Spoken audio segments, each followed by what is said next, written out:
மனதுக்கே தினமும் பசி இருக்கும். தேடல் என்பது உள்ளவரை வாழ்வில் ருசி இருக்கும்.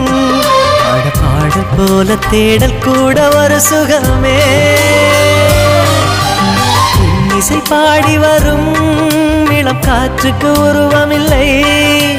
காற்றலை இல்லை என்றால் ஒரு பாட்டொலி கேட்பதில்லை.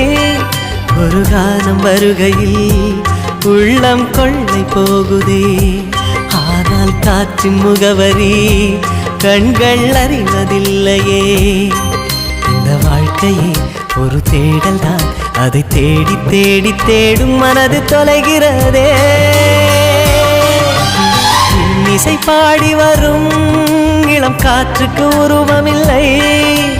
காற்றலை இல்லை என்றால் ஒரு பாட்டொலி கேட்பதில்லை.